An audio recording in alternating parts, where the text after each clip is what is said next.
You're stuck in the same loop again, aren't you? Another morning, another argument, another day running on fumes.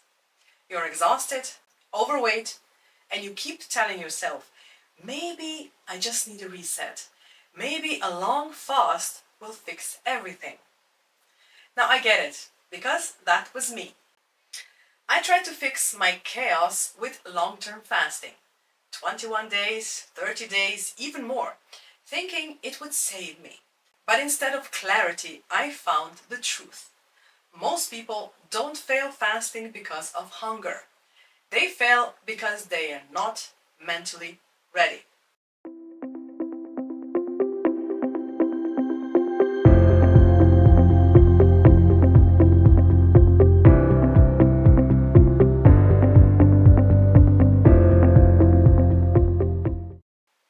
So here's what we are diving into today.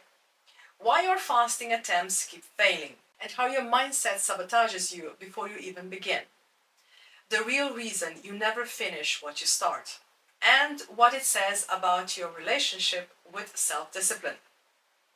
How shiny object syndrome kills your fasting consistently, and how to stop chasing the next miracle reset. And the 6 biggest limiting beliefs that stop you from ever completing a 3 to 6 week long fast. So stick around until the end, because I'm going to give you a mental framework that will change the way you approach any long-term fasting challenge. Now let's be honest.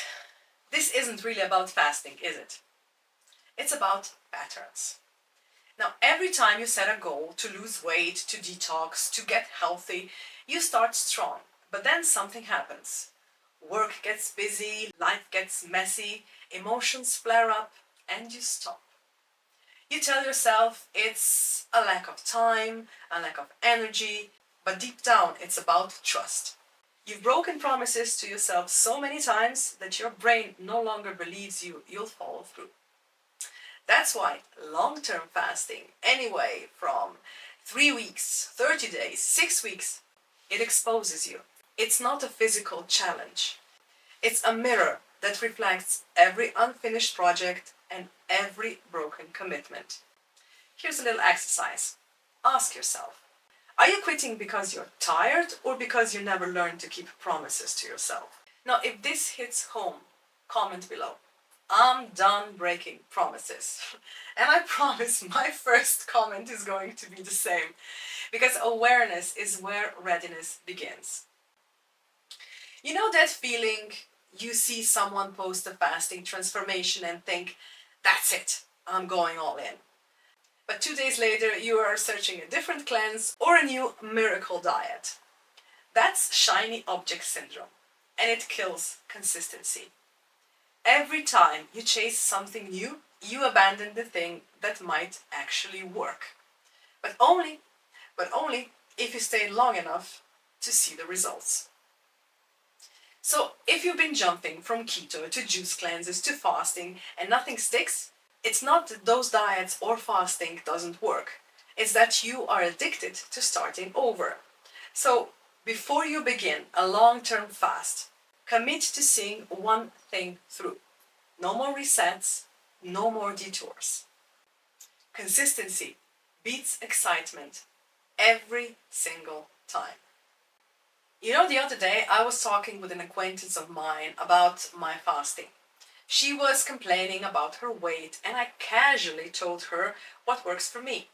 Her response was something I've heard so many times before, it's gotten old. She tried other diets before and they didn't work, so this one won't either. This belief is powerful and dangerous. If every diet you've tried has failed, it's easy to assume fasting will fail too. But fasting isn't another diet, it's a discipline test.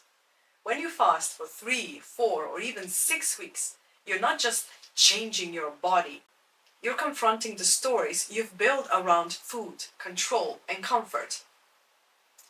The diets failed not because you lacked willpower, but because you never addressed the root cause, your mindset. So if you bring the same old mindset into a new diet or fast, you'll just repeat the same failure. And that's why this video exists, to break that loop before you begin. The second most common excuse people give themselves is about scarcity. They think, no, scratch that. They know there's no way they can last without food for even a few hours, let alone weeks. So let's talk about honesty. If you can't go 6 hours without food, you're not weak, you're untrained. Our modern lives have conditioned us to eat constantly. We snack through boredom, stress, or even happiness. Now, what do you do when you get that long-deserved promotion? Do you go on a fast? No, you treat yourself and your loved ones to an expensive dinner. At least that's what I did.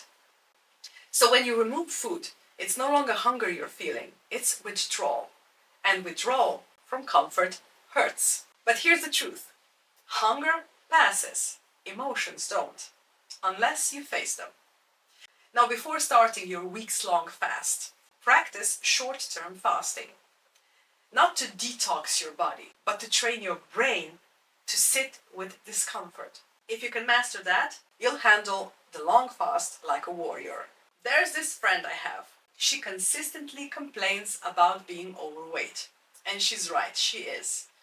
She witnessed all of my wins, successes, and failures where fasting is concerned, and she was excited to try it for herself. But the problem is, her mother is a doctor.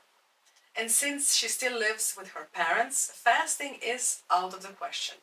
Every time she brought up the subject, she got bombarded with the same reasons against it. It's dangerous, you won't get the nutrients, you need a good breakfast in you to function properly through the day, and the list goes on. I admit this one is a tough one. Because when you tell people you're doing any kind of fast, let alone a 3-week one, they panic. I mean, they'll say it's unsafe, unnecessary, or crazy. And sometimes their fear becomes your doubt. But here's the truth. Most people around you are living in survival mode. They project their limits onto you because your discipline challenges their comfort. So if you rely on approval, you'll never finish. If you rely on understanding, you'll never start. So stop looking for permission. You don't need it. The last, and usually the most successful, of killing even the most ardent of fasting beginners are limiting beliefs. Now you don't need to have them. It's enough that a person close to you does. Somebody whose advice you take to heart. There are many of them, but just to give you an idea what I'm talking about, here are a few examples. Fasting and starving are the same thing. No, fasting is controlled abstinence. Starvation is desperation. The second, my metabolism will slow down. Well, yes, only if you fast incorrectly. With proper refeeding, it will strengthen. Third, I need to eat 24/7. No, you don't. Your body needs to rest from digestion.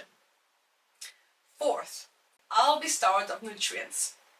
Well, not if you fast wisely, like a juice fast after the Broy's fasting method. Number 5, you must finish the fast no matter what. No, you must listen to your body. There's no trophy for suffering. Now, these beliefs are what sabotage long-term fasting more than hunger ever could. If you want transformation, start by unlearning these myths. Now I can talk about limiting beliefs without blinking an eye, but we all have them. Fortunately, I didn't have one whereas fasting was concerned, since I was introduced to it by my family when I was still in my teens. However, the same family also told me not to wash my hair when I have my period. Something about my hair falling out. So when we think about it this way, it sounds crazy. But when you're subjected to a belief day in and day out, it's a truth you start to believe. So do you also have any stories your parents or grandparents told you? Something they believed in to be true, but today you find them ridiculous? Let's make a list in the comments. and see if you can top my teenage myth. By now, hopefully, you've realized that the goal isn't just to fast, it's to become the kind of person who fasts. That means learning to delay gratification, sit with discomfort, keep promises to yourself, and do what's right, not what's easy. When you master that, fasting becomes effortless because your mind leads and your body follows. And the best part, when you master the above, you won't only win in fasting, you will win in life as well. So here's the truth. Fasting doesn't make you disciplined. Discipline makes you ready for fasting. If you've been failing every fast, every diet, every new start, it's not because you're broken, it's because you are human. You were never taught how to prepare your mind before you test your body, but now you know better. Start with your mindset, build your discipline, and then, when you're truly ready, a 3 or 6 week fast won't just challenge your body, it will transform your life. If this video stirred something in you and you are ready to go deeper, watch my next video about my Broy's fasting method that has changed my life. It will be a good introduction into what is possible. But until then, remember, you don't fail because you can't fast. You fail because you're not ready. Yet. But that's about to change.